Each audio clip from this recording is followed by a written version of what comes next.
Welcome to this journey of reflection and discovery. Today, we're exploring a powerful question that could change the way you handle your perspective on your thoughts and ideas. Let's dive straight into the heart of the topic. What if you're wrong? This is one of the most fundamental and relevant questions, which you must be ready to handle. Will you embrace the possibility of error, of being wrong, or stubbornly cling to the idea that you're right?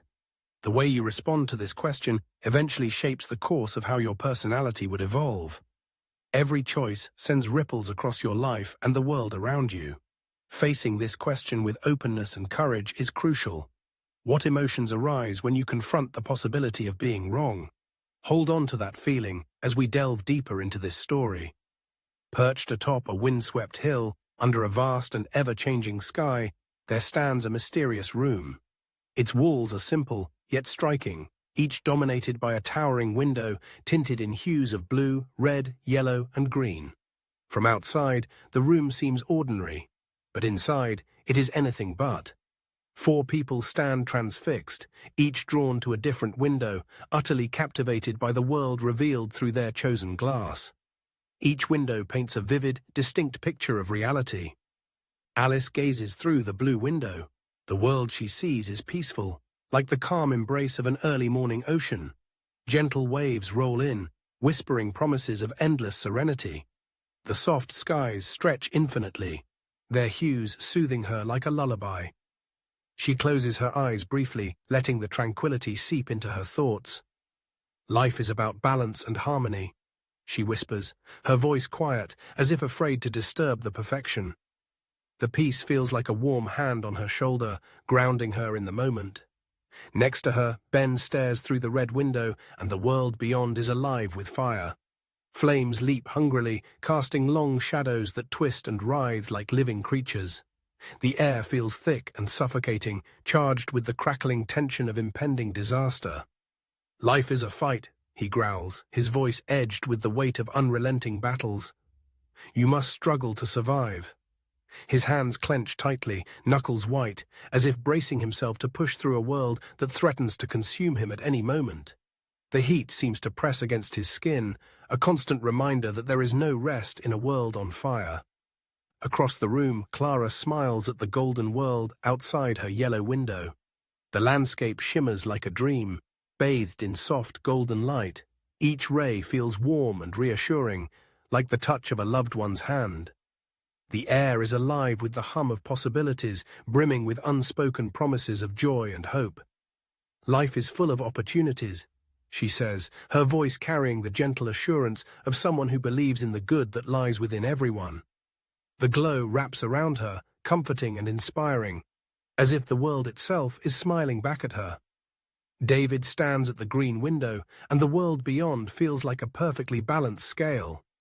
Every tree, every blade of grass, arranged with precision, as if nature itself obeys an invisible grid. The air seems cooler, calmer, imbued with the quiet hum of logic. "Stability keeps everything intact," he mutters, his voice steady and sure, like the ticking of a clock. The order comforts him, anchoring his thoughts in a world where everything has its place. Yet the perfection feels distant, like a melody you can hear but never touch. After stepping away from their windows, the 4 gather around a square table, the room thick with the energy of discovery. They begin to share what they saw, voices eager yet cautious, their words like jagged puzzle pieces trying to fit together. But as their perspectives collide, the sharp edges of their ideas spark friction. Alice's calm serenity clashes with Ben's fiery urgency. Clara's golden optimism meets resistance against David's unyielding logic. The room hums with tension, each defending their view as the undeniable truth.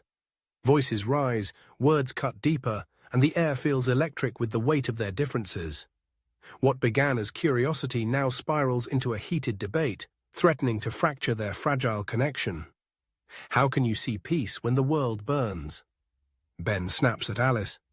"Your anger blinds you," Alice replies. "The world isn't just conflict," Clara interjects. "Maybe life is kinder than you think." David shakes his head. "Optimism without structure leads to chaos. You're ignoring the rules that hold everything together." The tension crescendos as they rise, their voices sharp and overlapping, words spilling out in heated bursts. As they pace and argue, they are drawn, almost unknowingly, to the other windows. Alice approaches the red glass, the fiery glow pulling her in. Her breath falters as she takes in the scene of raw chaos, flames licking hungrily at the edges of a crumbling world. The air seems to tighten, the weight of destruction pressing against her chest. "No wonder you're always on edge," she murmurs to Ben, her voice tinged with a newfound empathy, as if the heat of his world had burned away her distance. Ben peers through Clara's yellow glass. The warmth surprises him. "It feels hopeful," he admits, his voice quieter than before. Clara looks out of David's green window. The structure and order catch her off guard. "I didn't realize how much stability mattered," she murmurs. David faces the calm blue. The peace unsettles him at first, then quiets his mind. "This is what you see?" he asks Alice, a trace of wonder in his voice. Their debates fade. The perspectives start merging. They realize none of their views are entirely wrong or entirely right. Each window reveals a tinted version of reality. It distilled through the color of the window and was shaped by the inclinations of the viewer. "Maybe our ideologies are like these windows," Clara says. "They shape how we see the world, but they're not the full picture." What are the lessons of this story? Dare to see the world as it is, not through the tint. 4 individuals and 4 different versions of the same reality, just because they saw the world through different colors. If you want to understand a person, understand his or her ideology. Being wrong or being proven wrong is not a flaw. It's the dynamic path to discovering what's right. The real error lies in refusing to entertain the question, "What if I am wrong?" That is the ultimate state of stagnation. That is the easiest way to be in perpetual error. Ideology is like a pair of tinted glasses. It colors your world and influences your actions.